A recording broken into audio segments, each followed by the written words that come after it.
that gives you the opportunity to share something or ask questions. But we're trying to just stay on topic with what's going on with the retreat. So questions related to awakening, Kundalini, whatever might be coming up for you on the retreat. If anybody wants to ask. I mean, I sat down here this morning again, amazing conversations. And I asked if everybody was quiet. Yes? I mean, I'm having my own experiences, but I want to hear what those three things you do: darshan, Shaktipat, and That energy? yeah. What it is, what you experienced, and then what it means, what you might hope for us to experience. Okay, so I kind of try and take myself out of it because I don't want to color anybody else's experience. I mean, people ask me, they do, of course they do. But like, what's actually going on during the like when I'm doing them? I mean, yeah, not like people seem to think that there's something mystical like that I'm experiencing. It doesn't really seem like that to me. Although maybe if you asked me 10 years ago what that is now, I would probably say, yeah, it's probably crazy. Like, you know. Right. So you want to know what happens during darshan? Yeah, I mean, or like maybe how it was for you when you received it, when you were starting out.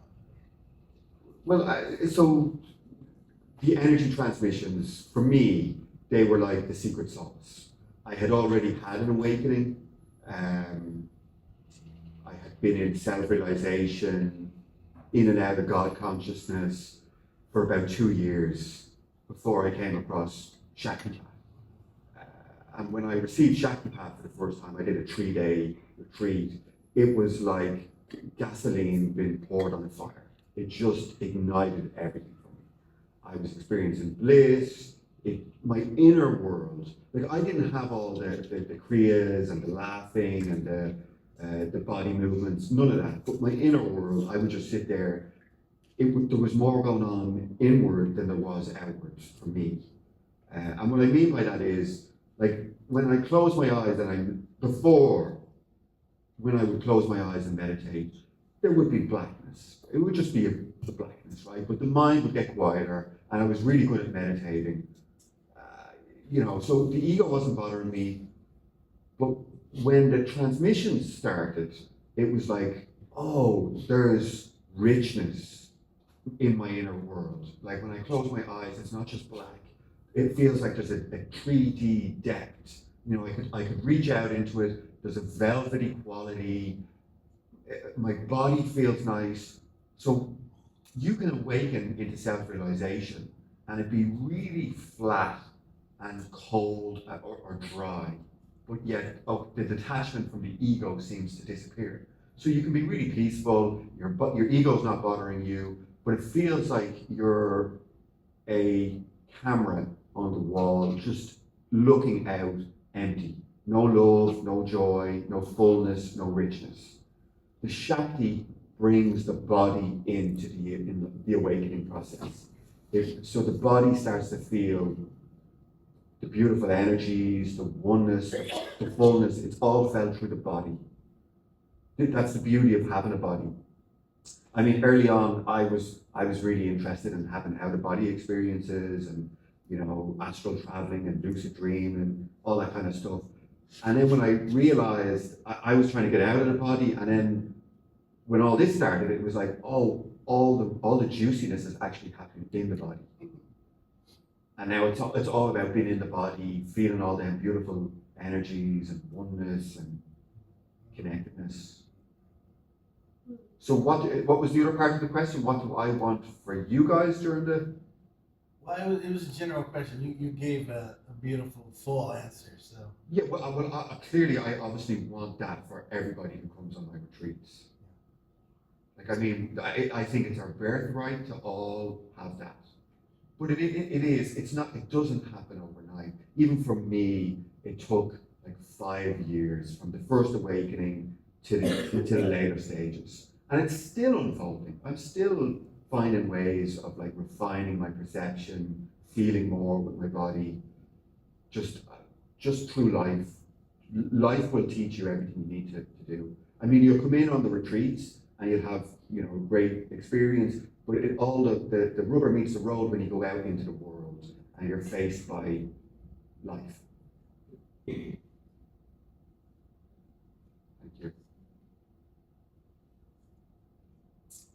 Anybody else, guys? Go ahead. I'm sorry, this is probably redundant for so many people, but could you, in a nutshell, explain how the three are compared to each other? The three transmissions? Yeah. Okay, yeah, sure, absolutely. So the darshan is quite new for me. It kind of came in around 2 years ago. I had always just I had done eye gazing with different teachers myself. I never really felt much from it. 2 years ago, it came in on a retreat, and it was very spontaneous. We just went with it, and people were like, "Oh my God, it's amazing!" And funny enough, for me, it's my least favorite to do. Which one is that? The darshan, the eye gazing. Okay. I don't feel as much when I'm doing it. I find when I close my eyes, I really I generate a lot of energy and force. But when I'm doing the darshan, for me, it feels kind of empty.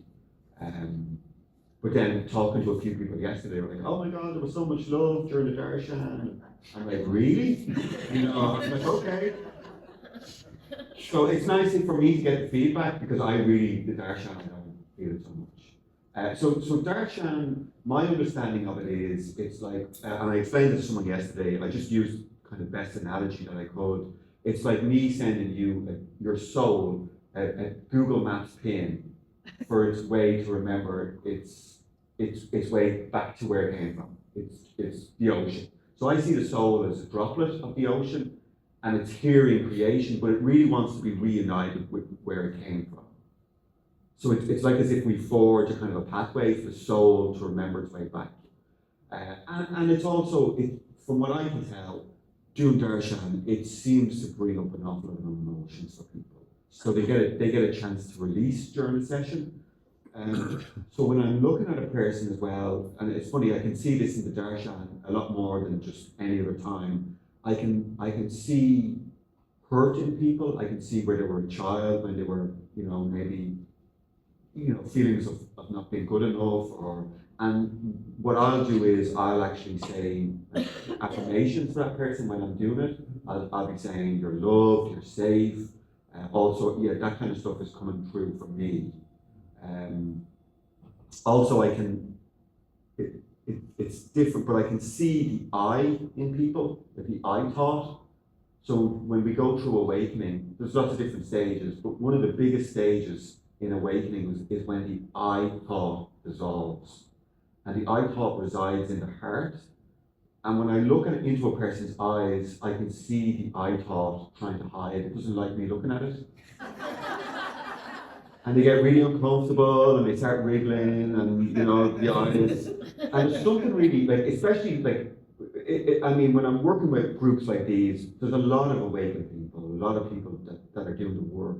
But if you come across just a regular person on the street, and you actually look at them, there's like a glaze. When you talk to them, there's a glaze. It's like they're caught in some sort of weird dream or program.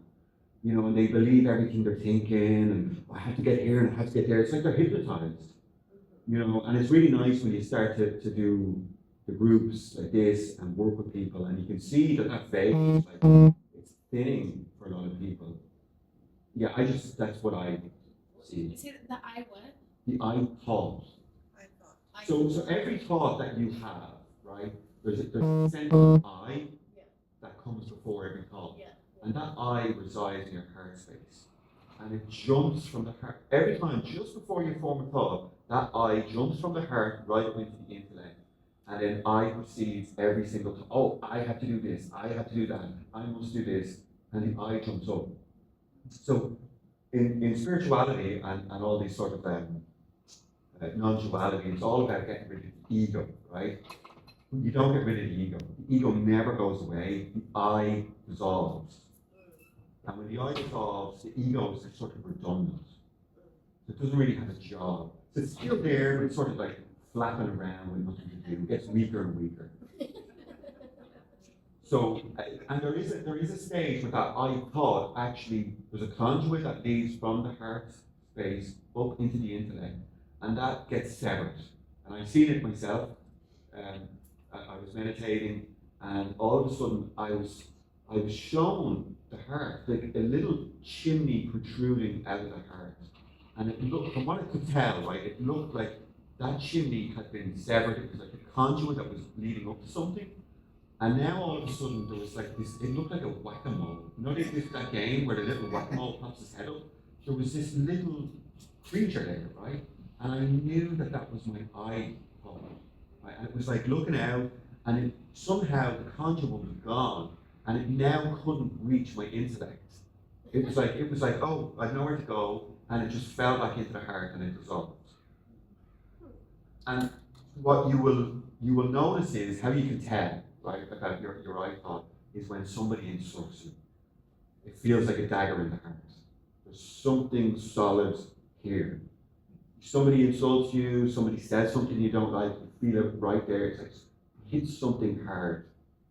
It's like there's something solid there. And when the eye thought disappears, you'll know it takes a while for you to kind of notice what's going on. It's like the barn doors have been left open and it just passes through. It's like, oh, hang on, that person, normally that would have really annoyed me, but it didn't. And you're like, hang on, it feels weird, right? And you go, you know, normally I'd want to slap that person, but today it doesn't really bother me. And it will keep going on like that, and you'll realize that that density in the heart isn't there anymore. Yeah. So the Shakti? Yeah. So the Shakti is the feminine energy that's creating everything you see. And in every single one of us, we have what's known as a kundalini, right? Which is your life force energy that keeps your body alive. And if you didn't have a kundalini, you wouldn't be here, right? So it beats your heart, it grows your hair, your nails. It's sort of like the power station for your body, right? And in the awakening process, part of the journey is the kundalini awakens and rises up through the chakra system, purifying different chakras, purifying the nadis. And I'll just give you a quick overview of how I see the energetic body. I see the 7 major chakras as cities. Imagine you're looking at a map, and then all the nadis are like little towns and villages. And you have all of these little roads connecting them up, but some of them are blocked. And when you receive Shaktipat, that Shakti energy is now kind of infiltrating your energy body in a good way, right? And it's heading down all them little pathways, clearing them, taking debris away for the energy to be connected. So it's trying to connect up the map, the chakras and the nadis, and they're everywhere. There's 72,000 of them. Yeah. And basically the Shakti starts that process. It starts clearing everything, connecting everything, and purifying your energy body and your chakras. So also, when your kundalini eventually finishes its journey, it gets up into the crown. The crown chakra opens in 3 stages, right? And on the last stage, they call it the 1,000-petal lotus. It's like it literally feels like the flower opens at the top of your head, and your kundalini becomes a field. Before it's like a little condensed ball of energy or a little snake-like energy, and when it reaches the top, it then becomes a field, right? So you don't have a kundalini anymore. It changes into a field of Shakti, and then that field of Shakti is contagious. So when we meditate in a room, that Shakti is stimulating your kundalini. It's also working on the 3 knots. There's 3 knots called the Granthi knots. There's one at the base of the spine, one in between the shoulder blades, and one at the back of the neck where the spine meets the skull. And they're energetic knots, and they're there to stop your kundalini just shooting straight up into the brain. You don't want it to complete its journey prematurely, because it needs to do the purification of your chakras, especially the lower 3 chakras. So then knots are there on purpose, and the Shaktipat starts to dissolve the first knot. It'll work on all 3, but it starts to dissolve the first knot so the kundalini can come out of its resting place, because that first knot sits on top of the kundalini, and when that dissolves, it comes out and it burrs in between the vertebrae and it gets into the central channel, the Sushumna. And then you have a Kundalini rising. And that's completely different. You can actually feel that in your spine, like as if somebody plugs you into the outlet. Not always. It's not like you're feeling that all the time. But when it becomes active at nighttime, for me, it would always come active when I was sleeping. I would wake up and I would feel the energy going up and down my spine. It feels like, the Night Rider light that goes back and forward like that. It feels like that kind of going up and down your spine. And it's real. It's like, we're not just imagining this, it is real. And the crown opening actually feels like their head's opening up to the universe. Quick side question. If you said you don't want your Kundalini to open prematurely or rise prematurely, Yeah. is that, if that happens, does that happen in people? Is that like a form of what we would call like a kind of psychosis or something? Yes. I get emails from lots of people, and some of the problems that are people who force their Kundalini open too soon. So they're not ready, they haven't done the work on themselves. They come across a yoga book, and the yoga book has instructions. These they're called bandits and breath holds, and you can sit there and you can squeeze your perineum and you can pull your stomach muscles in and force the energy and hold your breath, and you can awaken your own Kundalini. And I kind of see it as like a rosebud, right? The rosebud, we all know that inside that rosebud is a beautiful flower that if naturally when it opens, it's beautiful. It's beautiful, it'll open up, it'll have beautiful scent. But if you want to come along and force that too soon and you pull it open, it's a complete mess. It's not a rose because you've done it too soon. So Shaktipat, we're not forcing anything. Basically what we're doing is we're helping to purify the system, and we're kind of like creating an environment where the Kundalini just naturally opens up. So we're not forcing it. So it's really natural and it meets you where you are. So a lot of times people go, oh, Kundalini, oh, it's scary, I read lots of bad things about it. Kundalini is the most beautiful process you can ever imagine. Yes, of course there are horror stories of people, like, if you Google anything, bike riding, people drink too much water, there's horror stories about everything, right? Of course you're going to find stuff. But if you've done the work on yourself and it just naturally starts to happen, it's beautiful. And the Sat energy, so the Sat energy is beyond Shakti. So what we're talking there is like all of this, the Kundalini, the awakening process, your dreams, the dream worlds, the astral worlds, the gods, the goddesses, all of that is within a creation, right? It's a creation where we have an experience. Our soul and our spirit comes in to have a human experience like we're having now. So we're seeing stuff, right? And that Shakti energy, and we'll use just basic.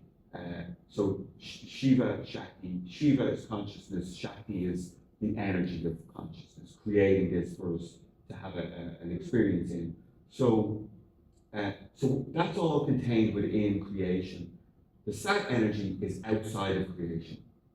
So before consciousness, God, or whatever you want to call it, became aware of itself, became self-aware, it was primordial. It came from nothingness, like this void. And that's what the Sat is.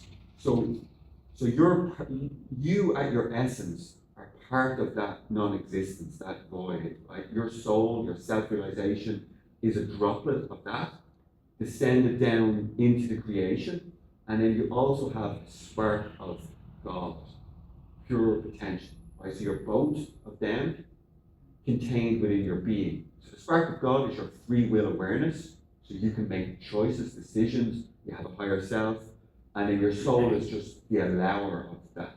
It's the awareness that just watches.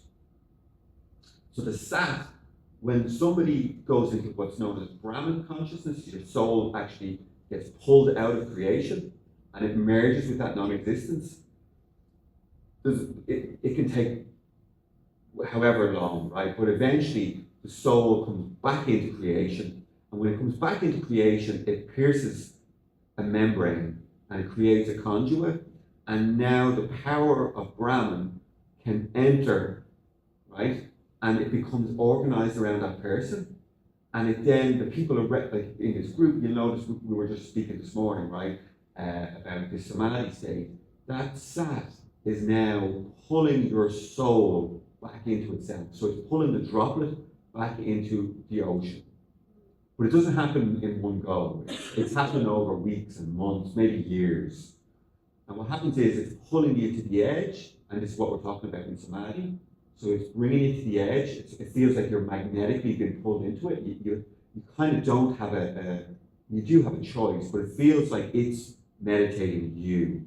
So it's pulling you to the edge, and you're kind of going, oh, I'm in this absorption state. It's really beautiful. I want to stay here all the time.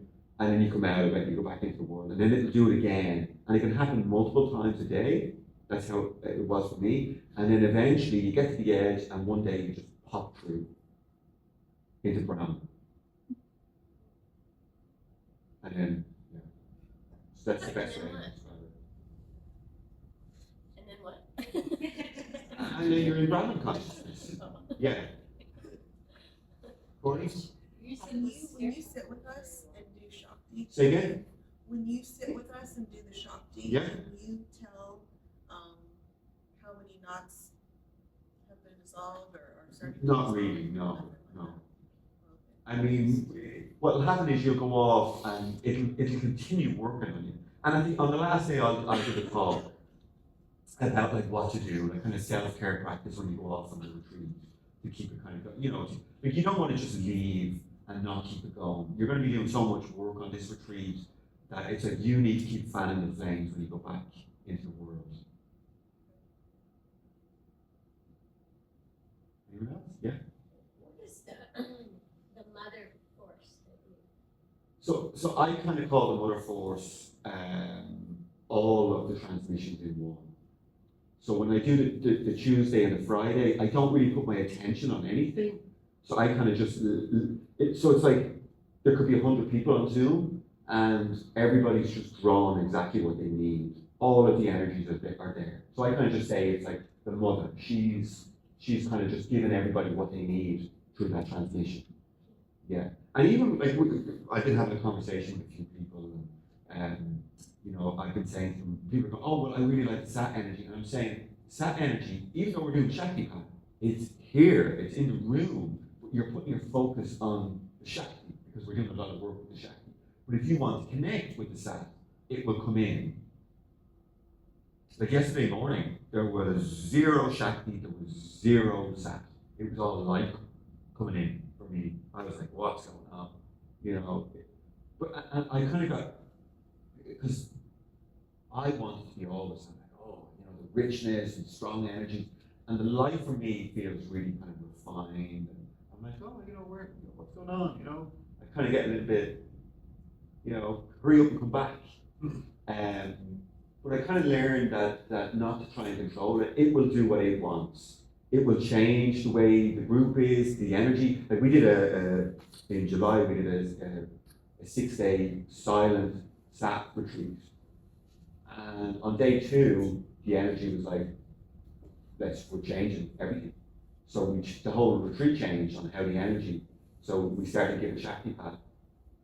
I don't know why, I think the group, a lot of the group, they weren't ready for the Sat energy. So when I changed it, it was like fireworks went off. And, yeah. How do you differentiate between the Shakti or Sat? They feel completely different. Shakti for me feels like a warm, fuzzy cloud.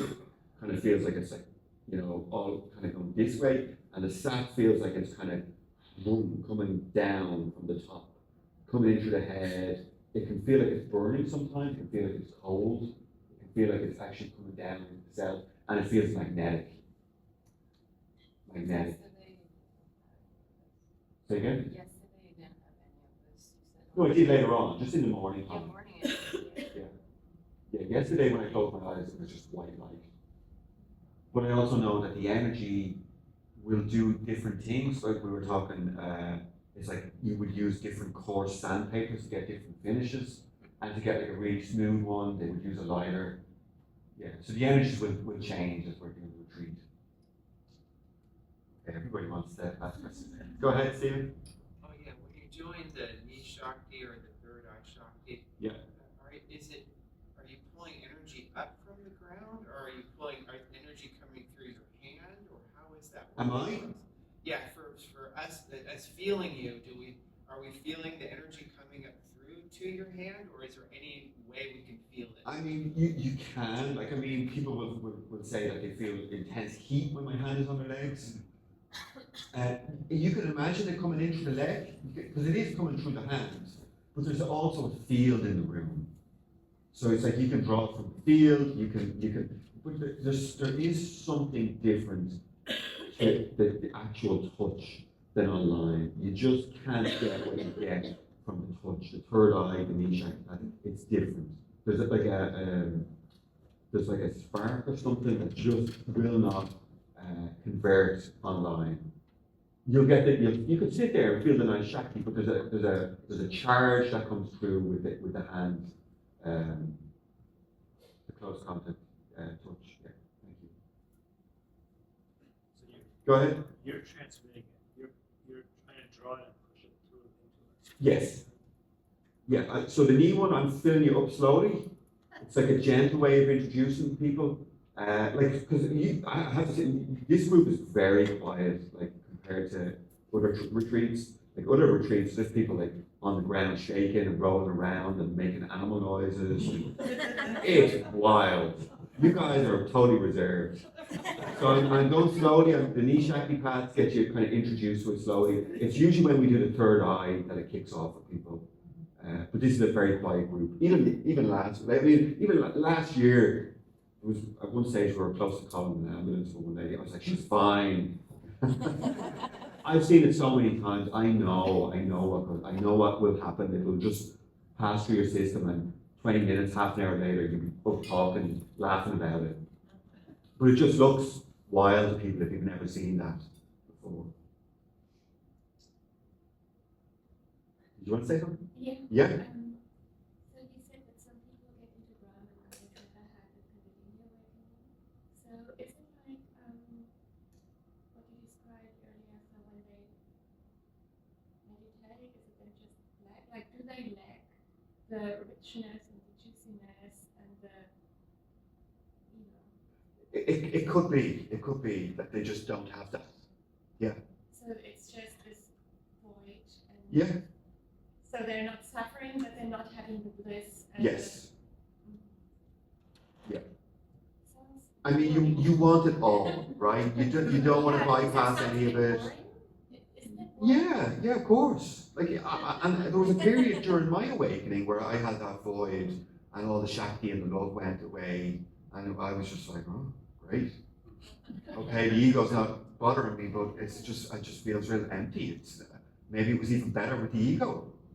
Knowing me, yeah. Because there's some drama that Yeah, you can get a bit of fun. You see, you want to be really like greedy with this. And what about emotions? Because you said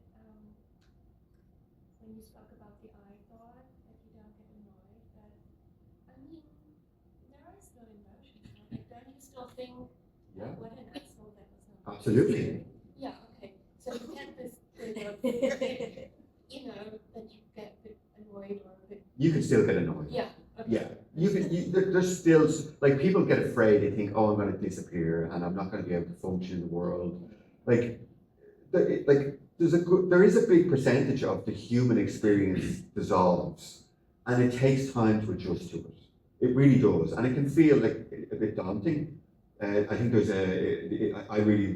when I was going through my awakening, I loved listening to Adi Ashanti, and he talks about being at a wedding one time, and he's down the back filming his plate. He's going up for seconds. Everybody's up dancing and he's filling his plate, and he has this realization that he's not part of the human experience anymore, and he's looking at everybody enjoying themselves, and then he just goes back to filling his plate and eating his food.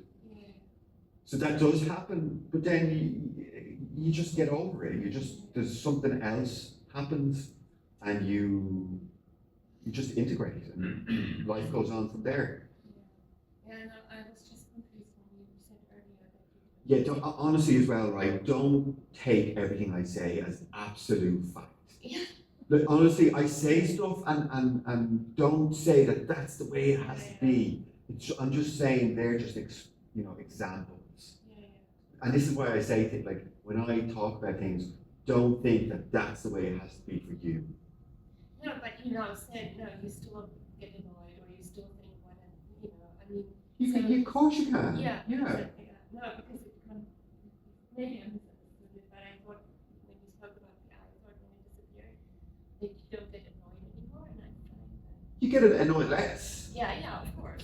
Yeah, But but like I mean, you still get annoyed. yeah. If you're sitting on a train and you see Yeah. somebody acting really rudely Yeah, or of being course. nasty to people, of course you can. But you don't like get triggered anymore, right? It's just these emotions that just pass through. Yeah, but But you're not like, you know, like a dog with the bone. You don't, you know, you don't hold on to it.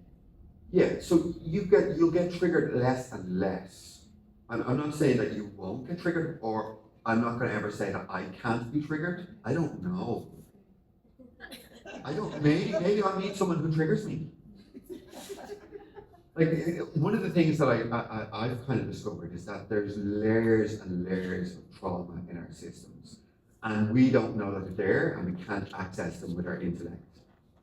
And the only way you can discover them is by being put in a new environment with a new people or a new person, and that person will hold up a mirror for you to see your trauma.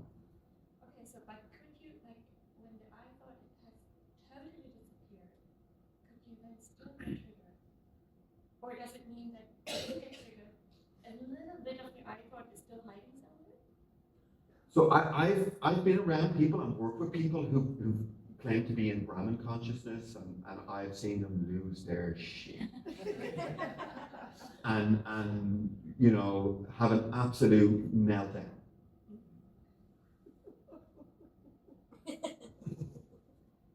So that proves that they're not in Brahman. Well, I'm not saying that, but there's people have stuff. People see, like you think of someone who's awakened or in liberation as totally perfect being, perfect human, never gets angry, never. That's not true. No, because I've heard enlightened people say that they still get angry and that, you know, and sad and, you know, emotions don't disappear. I heard a story about two well-known avatars. I'm sure you can imagine who they are. There's not many of them. And one avatar told her followers that if any of them has photos of the other avatar, they should burn them. So jealous avatars. And I've also read about avatars getting angry and shouting at their devotees when they live in the ashrams with them. And, you know, it's just part of being a human. And you have all the stuff like food, you eat the wrong foods, you get grumpy, you know, take in artificial sweeteners, messes with your brain chemistry, hormones, the moon influences. So all of that's in the mix as well. Energies. Like, don't think because you get angry or something comes up that you're not where you think you are. No, exactly, that's what I mean. Yeah. Like, yeah, so emotions still It arise. still can happen, totally. Yeah.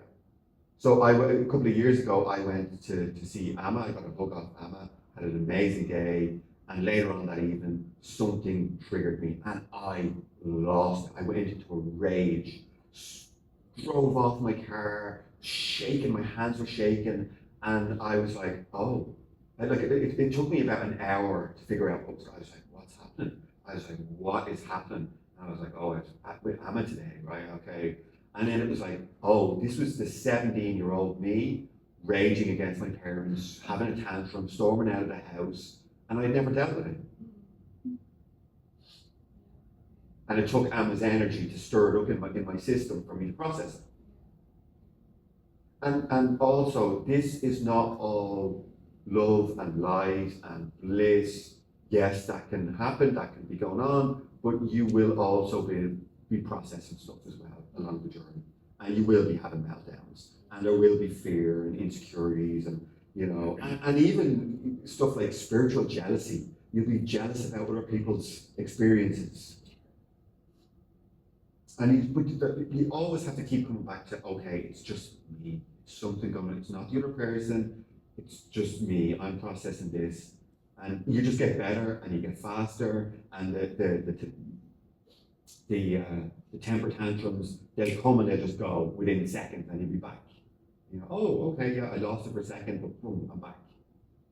And then they'll just get fewer and fewer and fewer. Can I ask something? Yeah. How many people were you able, or what's the percentage of people that you were able with your work to get to Brahma? Very few. A few? Yeah, maybe like 3.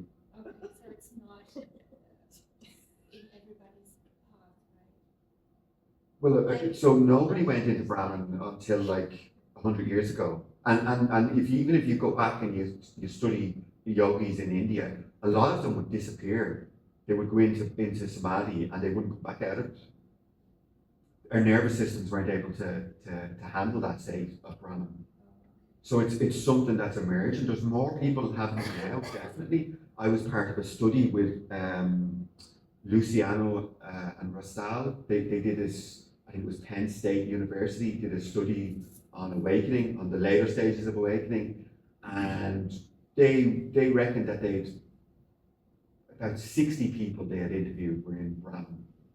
Still not a lot. I spoke to a girl, she seemed to think, she's really psychic, she seemed to think that there was only around 100 people in Brahman consciousness on the planet. I don't know how true that is. So you kind of have to be destined also. Well, yeah, or just, yeah. Like one of the biggest things to get you there is that energy. Yeah, I know. Like if you don't have that, how do you get into samadhi? I never got into samadhi until I was introduced to the sat. So that's what we're talking about, grace. You just can't get it without somebody passing it to you. And I'm just curious, like, how about unity consciousness? Because, like, how many, like, what's the, just to know, like, what's the percentage that actually, not, I don't see the 1,000, but that actually experience? I would say there's quite a few, but not it's not huge. Okay. Yeah, I mean, unity is a great place to get to. Yeah. And one last question, like, as unity, so if someone is like unity but hasn't had a continuing awakening, I would say it's not full unity. then it's not. Yeah. Because I was thinking, like, if someone is at unity, wouldn't that automatically mean that the Kundalini has risen at least a little bit? Yes. Okay. Yes. So even like what you would say is self-realization, right? You can get into self-realization without any Kundalini awakening. But to get the next stage is like, and when I say God consciousness, that might be a new concept to people, right? Oh, God consciousness. It's the awareness within starts to see itself in the outside world, and it's fleeting. It opens up and it closes down. Right? But to get that, there has to be Shakti in your system. So what happens is consciousness starts to recognize itself in the world, and the feedback mechanism is bliss. So the heart starts to be experienced through the heart, and you start to feel lots of love and oneness with everything, but it opens up and it closes down. Whereas unity consciousness, it's like somebody bursts the balloon and the edges come down. But there's different stages to unity. Yeah, like you can have unity where the edges come away, and then you can have unity where the nucleus disappears. So the center point and the walls come away. There's a unity where, oh, I'm one with everything. I'm this is my creation. But there's still an I at the center, having the experience of being one with everything. When the I thought disappears, that's the nucleus disappearing, then it's just everything arising just the way it is. Non-doership or, yeah. No, I totally get that. Kundalini, her role in this. Her role in that? Yeah. Yeah, well, it's the purification, it's the rewiring of the human's nervous system. Yeah, but she's already there, right? When the icon has disappeared and the walls have come down, she cannot not be there. Yeah. If you haven't had a full. Yes, yeah, of course, yeah, no problem. And the Kundalini can actually like complete its journey and then go, oh, I've missed a spot, and come back. Because it did it for me a year later. So I had the full Kundalini awakening, and then a year later, I had Kundalini drop back down and clear stuff in the lower chakras. I was like, what's going on? You know, like, why did that happen? Didn't find anything about it. And then I read a book called Kundalini Vidya, and the author, she spoke about the Kundalini bypassing certain chakras and stuff like that. Yeah. Great questions, guys. I'm loving this. Go ahead. Yes. Can you say something about the Don't say Donald Trump. physical manifestation? That's the club. That's one thing I was going to ask about. Physical manifestations, weird, undiagnosable physical and perceptual things that happen. Like, give me an example. Well, for me, a lot of fifth chakra stuff, big fluctuations in eyesight, hearing gone, big swelling, something's blocked up there, and things like that. But none of it is Diagnosable. Yeah. It's just like, Yeah. it's just happening. And yeah, I mean, I've read that this can happen. I don't know if there's anything that can be said other than just roll with it. Just roll with it. Yeah, I mean, like I've worked with, I don't know how many people, hundreds of people, right? And a lot of them, they go through mysterious illness, either prior to awakening or during awakening. And a prime example is Adi Ashanti. If you read his book, he talks about being a competitive cyclist. I was really into bodybuilding. My whole business, I had nutritional products, I had nutritional stores, and my physique was part of my identity. And I had this mysterious illness that like stripped me completely. I was in bed, lost it all. Adi Ashanti was the same. Every time that competitiveness would come up in him, the illness would come back to stop him. And I see with lots of people. My dad he was an elite marathon runner, and he ran all his life, and life beat him down. It gave him every injury you can think of, but he still, you know, his knees went, his Achilles tendon went, and then now he cycles, and now he's doing the very same thing, racing people half his age in Spain on his bike. He just will never learn. I've given up on him. Go ahead. I'm wondering if you could speak to as we're taking on these energies, and I know in the beginning you just said like we can meditate or just like relax and have fun, like just to the inner critic that is wondering how important it is to be to stay on target with like meditating. Can you give some advice? So I would say meditation is really important. Like to have your own practice where you just sit every day by yourself. And I know, like when you get introduced to the whole world of energy transmissions, it's like, oh my God, I want to do every transmission there is. I personally don't think that's good. I think you can mix way too many energies. There could be way too many things doing different, like energies doing different things in your system. And I've worked with so many people, and they'll be telling me like, oh, you know, I'm meditating with this teacher in the morning and this teacher at night time, and I'm doing this online. And I would say what's really important is to at least once a day sit by yourself with no energy transmission and do your own meditation, because that's the way you'll gauge your own progress. Because it's like, oh, I don't have the transmission. What's my own meditation? What's my own state? Just be with yourself. And during these transmissions, like we're absorbing these energies, is it important that we're trying to meditate the entire time, or is it okay to kind of like just relax and take it in? Sometimes? Yeah, of course, Okay. of course. Okay, Yeah, so I hear you saying. don't get caught up on a practice. It's another thing I noticed, like people get really hung up on my mantra or my breathing exercise and all that kind of stuff.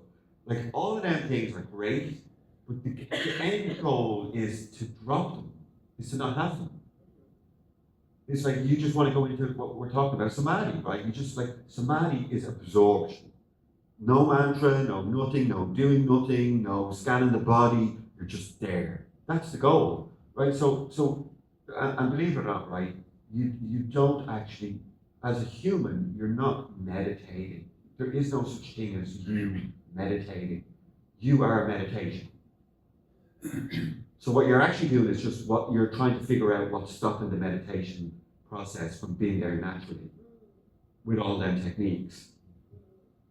So you are meditation. So eventually you just want to be meditation 24/7. On the bus, in a busy room, people talking, car alarm, nothing disturbs the meditative state. It's always there. But yes, I understand that when you're going through the process, you have to keep meditating because you have to get there. It's like visiting New York, right? You can go into New York and then you can come out at the end of the day. You're not a New Yorker, right? Only by living there are you a true New Yorker. You know how that city works. So it's like being there all the time. That's why you need to meditate. You need to go there, stay there for as long as you can, come back out, and keep doing it over and over and over again.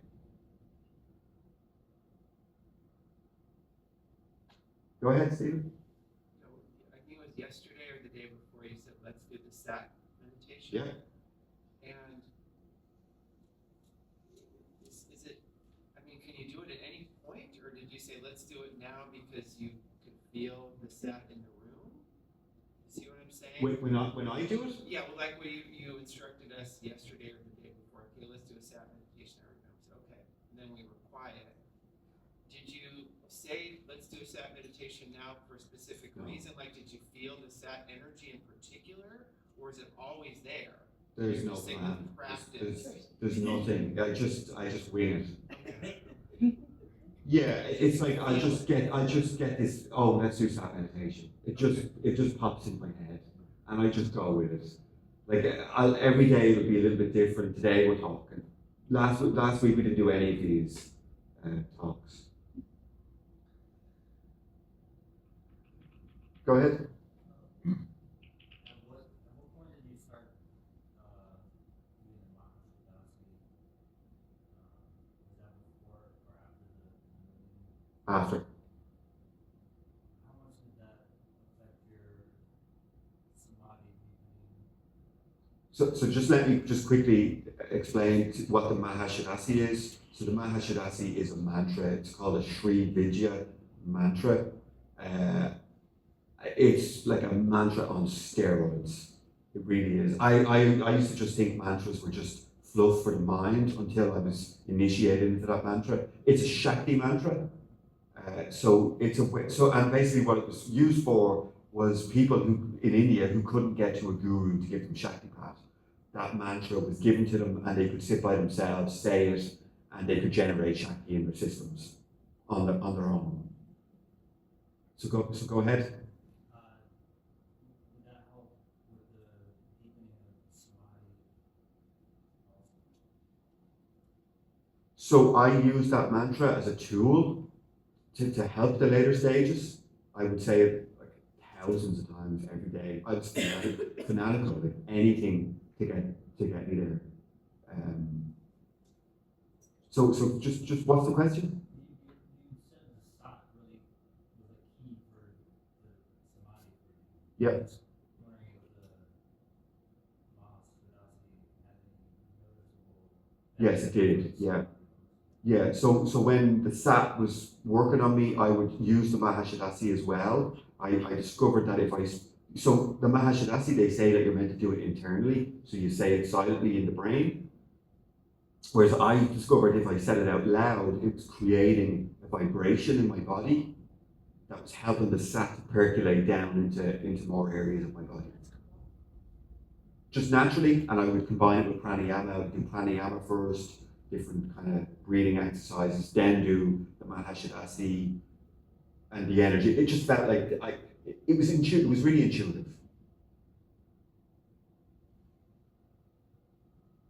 Anything else you want to add? Okay. Anyone else, guys? Once somebody has had a full long Kundalini experience, what are the transmissions doing to them? Yeah, so I had a full Kundalini awakening, and yet I noticed that even after I had the full Kundalini awakening, I still benefited from receiving Shaktipat. Is it just building their field? It's purifying. It's helping to purify. Helping to build the energy. So the way I see it is like receiving Shaktipat. It's just giving your system more of what it needs. It's just adding more fuel or oxygen to the fire. For me, it was still doing something every time I would meditate. I think like, so Jan Esman was the person that I went to receive Shaktipat. Jan died a couple of months ago. So Jan, I did 2 3-day retreats with Jan. After the second one, I had a full Kundalini awakening. And then I think I went on and I did another 8 retreats with him after having a full Kundalini awakening. Because it was I still felt every time I was still meditating, it was helping my. But you're not feeling the energy freight train. No, the inner journey was done. Yeah. Once that happens, it doesn't happen again. Yeah, but then you just get this knowing. It's like, oh, I'm done. I don't need to do that anymore. So I got that with Jan. It was just, you're done. You don't need to do it anymore. Nothing against Jan. Nothing, you know. I got it when I was going to Mother Mira. I just kept getting this. No, you don't need it. You just don't. Just got it. Just stop. Just do your own meditation. Yeah. Yeah. Go ahead. And I don't know. This might. Well, are there any? Have there been any explorations or connections made around like the story of Christ with like some of these ideas with like Sat and like the different disappearing and? Yeah, it's fun. It's such a it's such a strange one for me, the whole Christ thing, because like I grew up in Ireland, raised Catholic, and Christ never turned up for me in any of my awakenings. All these Hindu gods and goddesses. That's not to say that does Christ exist as a being? I think he does. Yes. When he was Jesus, there's actually a really amazing video on YouTube where there's like 7 or 8 years of Jesus' life that's unaccounted for. They reckon he went to India and studied Kriya Yoga. When you said that about monks used to disappear and not come back, I don't know if that popped in my head like, oh, maybe that was, I don't know. Yeah. I don't know. Go ahead. After you come back here to stay, does Shakti make not demands, maybe commands or direct you? Is that dynamic force? I guess yeah. I'm here in San Francisco, right? It's like it wants me to do these, like, and I love doing them. I love being on. I would be on retreat 24/7 if I could. I just love being with people. I'm actually an introvert. I'm a complete introvert. Like when I'm at home, I don't see anybody. I'll just put my head down, walk by people. I'll cross the road to avoid people. But when I'm on retreat, I love it. I love being around people who are going through this, and I just love being in the energy and sharing it with everybody. Did you say you were going easy on us with the Shakti? No, I'm never going easy. Never. There's some animal noises here. Well, that's up to you guys. Usually what happens, when one person starts, everybody else starts. We were in Lithuania, it was meant to be a silent meditation. So it was a silent retreat, no talking, but there was one girl there I mean, she must have went through every single animal. Every hour it was different. We would hear like howling in the forest. She would go off by walks, and middle of the night she was doing it. David can vouch for that. I didn't hear her in the middle of the night. I heard her all day long. Yeah. And it was like, I don't know if anyone's ever watched The Walking Dead when the zombies are like, you know, she was just doing that with her teeth all day. It just does whatever it's meant to. And if you do feel like something's coming up, just do it. Nobody cares. I love it when it goes weird. The weirder the better.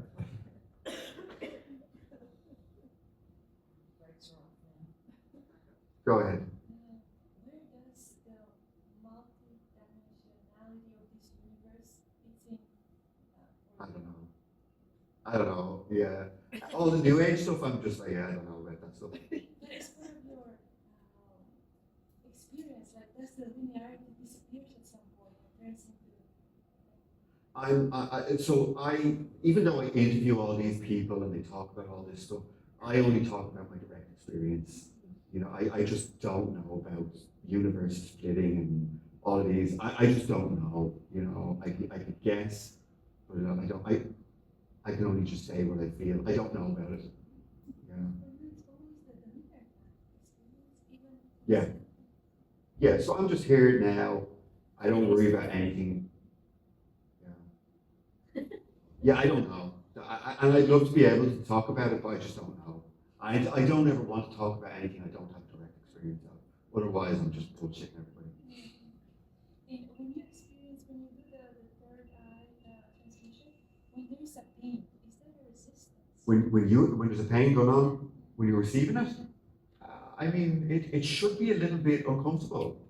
Like I would always say, pain is good when you're receiving on these, like something's happening. So like I would get like severe headaches at night time on retreats. Like I remember like, oh, my eye was just like, pain is good. It's like something's happening. Yeah. Don't think that you have to like take painkiller. It's just like something's going on in your system. It can be a little bit uncomfortable. It'll be fine.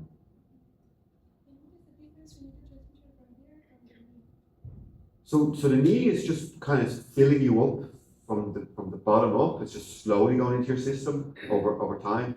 But I used to kind of see the knee Shaktipats as a little bit like, yeah, it's a bit boring. Whereas I love doing the third eye Shaktipat for everyone because like it's when everybody would start doing all the weird noises and everything. But I noticed recently the knee Shaktipats kind of creep up on you. So they kind of like, you know, they get stronger and stronger and, you know, yeah. Is there a different way for us to kind of internalize when it happens or just? So internalize what? When? Like when we do each one of these, like is there some internal process that you recommend or? So I'm kind of doing that for you. So when I'm doing the third eye Shaktipat, I kind of see these kind of lines from the corners of my eyes, piercing or penetrating in through the third eye and meeting where your pineal gland is. And then when I'm doing it, I'm imagining it, I'm kind of seeing it in my mind's eye, like that then I'm kind of illuminating the central channel, stimulating the. Do I need to do it? I don't know, probably not. It probably just does it anyway. No, keep doing it. I'll keep doing it. Like it. Do it more. Yeah. Yeah. We all like it, so. Yeah. Yeah, go ahead. I just wanted to know about radiation physiology that you mentioned. The end of your world. Yeah, I listened to that, but it wasn't. Which one? What The part? End of Your World. I have the book and the audio. And what was I talking about? Like his experience at the medical, maybe I missed that. That's in Yeah, the end of your world. Oh, Yeah. okay. Is there other audios when he speaks? He's got a few, yeah. Not like general stuff, but about the stage stuff, when he speaks experience. Yeah, I'm sure I have them in my Audible somewhere. Okay. Yeah, he's got two really good ones. He's a really good one on Jesus as well. I love that one. So if you can recommend another one. Yeah. Okay. I really like Eddie Chan. I think he's a great teacher. I think he's like the gold standard of what a teacher should be.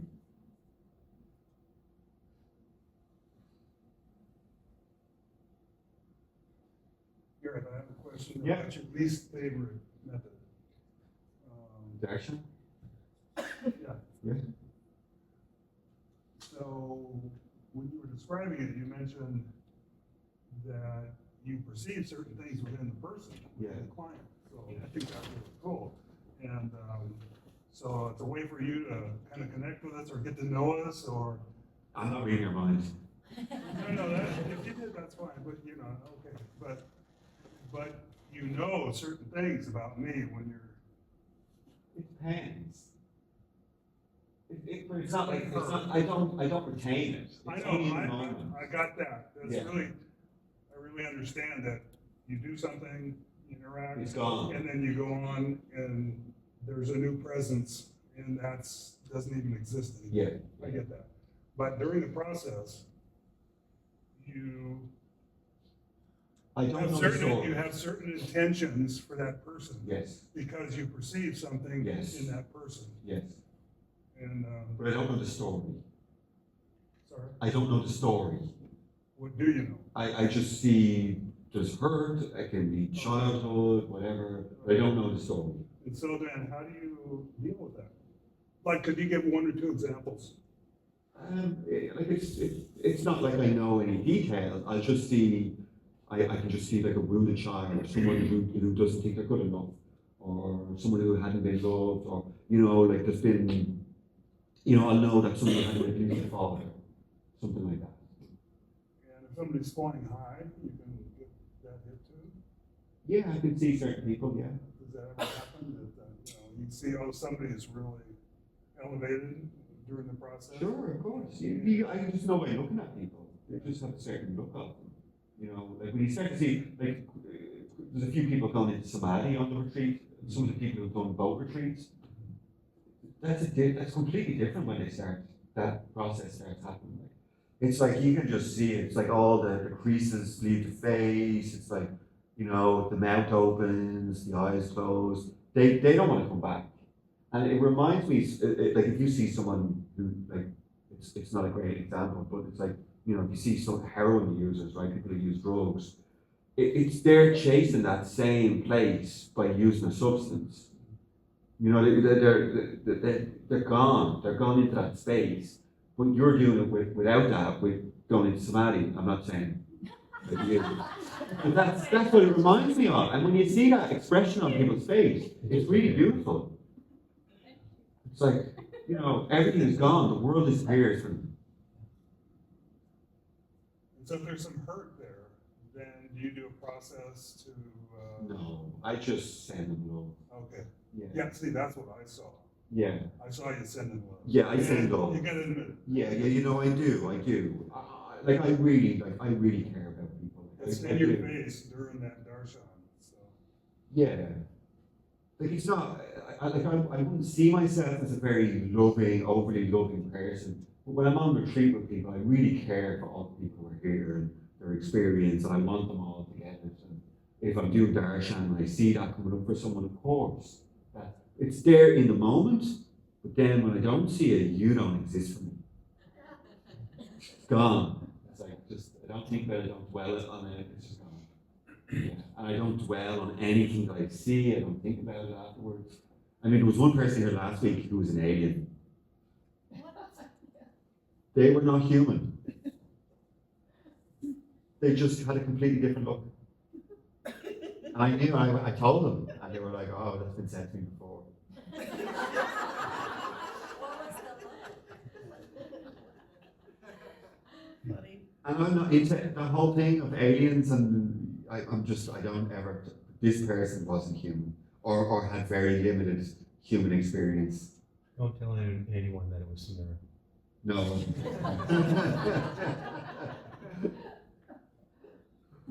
Yeah. And I have done interviews with people, I think Dr. Linda Bachman, and she talks about 3 different soul types on the planet.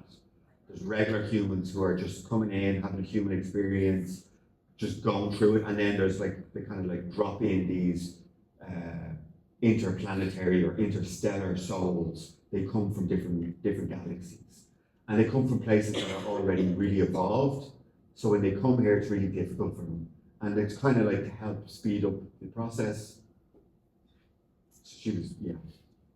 Was that person aware that he or she was sent in? I think they kind of had a feeling that they were, yeah. They said people had said it to them before, and they had that feeling. Yeah. So I was like, you should do QHHT. I don't know, have you ever heard of that? Quantum hypnosis technique or something. Dolores can, and they bring you, they find where your soul comes from. Well, I think we're all the same. I mean, yeah. Go ahead. Why do you think, like when you're talking about your dad, how he's never learning this lesson, why do you think that lesson's even there? Why do you think there's something to learn? So I do believe that all souls aren't, it's not that we're not equal, but we're not all on the same spiritual sort of evolution. There's newer souls and there's older souls. And I think anybody who's here is an older soul who's kind of coming out of that, like the density of the human experience. We're kind of going through the awakening process. I just don't think my dad's there yet. That's why he's just continuously falling back into the same over and over and over again. I mean, he did get into spirituality. I brought him to Amma, I brought him to Mother Mira. He came to a Tom Campbell retreat back in 2013 with me.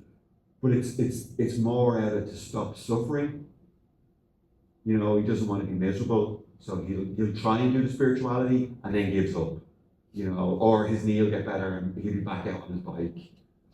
And spirituality disappears. If he can't do what he wants, he gets miserable, and then it'll be spirituality.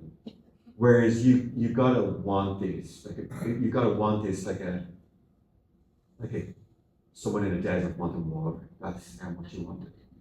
But are you trying to say that there's like some outside force that's telling him not to ride his bike? That's why he gets injured? Yeah, absolutely, yeah. It tries to stop. Why is that even there to begin with? So I think it's just like a natural evolutionary process that wants to gently push us towards awakening. There are different energies. There's the 3, I don't know if you've ever heard of the 3 gunas, the Hindu philosophy, and they have a spike every day, every week. Rajasic energy, tamasic, and sattvic. Sattvic is spiritual energy. And these 3 energies are in our lives every day. They peak at certain times. You might go, oh, I have to do stuff. You know, you might get this kind of rush that you have to like be productive, and then later on it's like, oh, I don't want to do anything. That's the tamasic energy comes in, slothful, can't be bothered. So that can have a big play, and that can be in your system for months. So them energies are working. And then the more you kind of get into your spirituality, you have that sattvic energy that's there more. It's more kind of just gently nudging you towards this. But if you're not listening, something it seems to come in and it seems to go against the grain.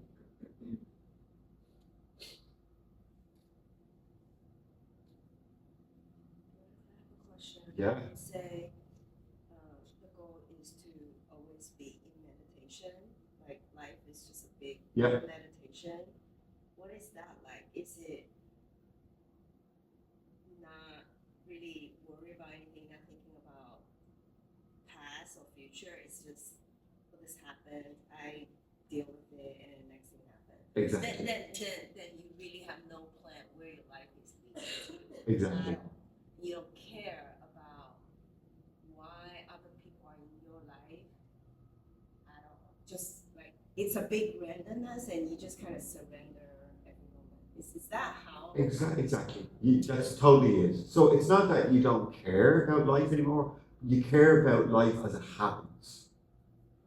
So if somebody turns up right in front of you, it's like, oh, of course I want to help. Of course, you know, whatever can arise in the moment. And this is one of the things, a lot of people will go, Gareth, what do you think about the homelessness here, or what do you think about the war there? Your mind just doesn't go there. It just doesn't allow itself to go into the past, into the future. It's really difficult once you fully awaken to think about stuff that's outside of your direct experience. And it's really difficult for the human mind to grasp that. What do you mean you don't care about the homeless in California? Well, I'm in Ireland. I don't think about it. It's like my mind doesn't go there. It just doesn't go there. It's difficult. It's like you have to kind of like, oh, how do I get out? You know, reach into the past and the future. It's difficult. You just live in the moment. If stuff comes up, if a homeless person comes up to you in the moment, you can have compassion for them in the moment. Just check. Yeah. Go ahead. You said the other day that you also manifested in future. So, like, Did I? yeah. So it was shown to me. A lot of my future was shown to me. Yeah, but like, so it's not just about like that. You can still create. Yeah, right? Yeah. You are in the moment, you surrender, you are in non-doership and everything. But you can still have like a vision for your future or something that Yes. you would like to happen, right? So you go there with your mind, you manifest it by, I don't know, visualizing it or just like, I don't know. Okay, so yes and no. Okay. So prior to awakening, that's how I got into all of this. I came across Louise Hay's book back in 2004, 2005, and I started reading all this about, you know, you can create your reality with how you think, or, you know, if you make statements, affirmations, and I got really into manifestation. And all of a sudden I realized I was really good at it. It was like I was hacking the universe, I created a business, I was popping shops up left, right, center, and I was really good at it. With these affirmations. Yeah, I was doing the exercise, visualizing them. It didn't work as well after awakening. I was like, doesn't seem to work as well. But it's not that it can't, but it's more like you're just kind of you're in a more surrender state. It's just like, oh, well, you know, if it doesn't work out, that's fine. Whereas before it was like, I want that to happen, I'm going to make it happen. You're kind of like, you're commanding that to happen. Whereas in the awakened state, you're just like, oh, the house didn't, you know, I was trying to buy, it fell through. Oh, there's a better house coming. I know the universe has something lined up for me. So you kind of get into this flow state where you trust the universe, you trust that you're just going to be in the right place at the right time. So it still works, right? Still works, but it works differently. Yeah. It's like you're not commanding it, you're not hacking the system. It's like God is just making it, and you just accept it. Strong will. Yeah, it falls away. Yeah. That's why my business fell apart. Yeah.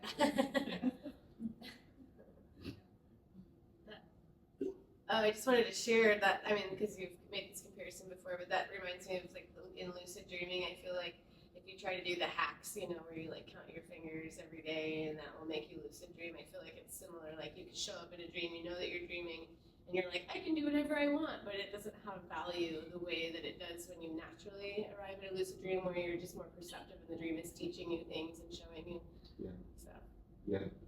So prior to awakening, I was insane, having lucid dreams, out-of-body experiences, having lots of fun, but it has nothing to do with awakening.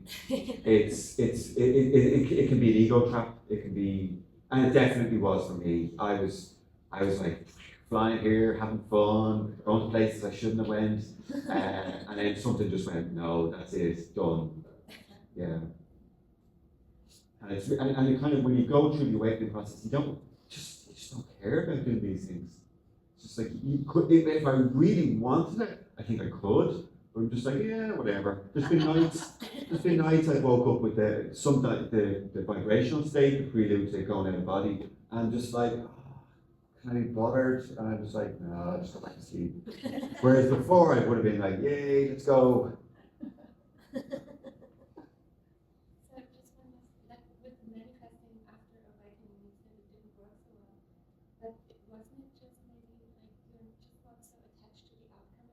Yeah, Yeah. and you just trust in God. Yeah, okay. So, Yeah. okay.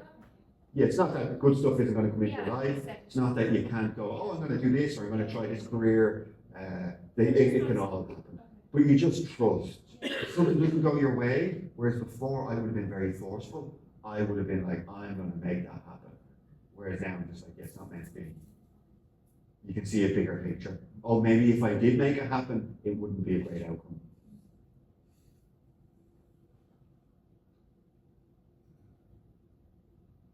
Should we have a little break, guys, and then do a meditation? Sure. Okay, great. Thanks, Gareth. Questions, guys. Thank you. Okay. Was that recorded? Should have been recorded. Yes, I recorded it. Oh, you recorded? Yeah, you Yeah. recorded. Hey. Oh, wow, that's great. Good idea, right? You think Tom would have thought of that, being the engineer, right? Yeah.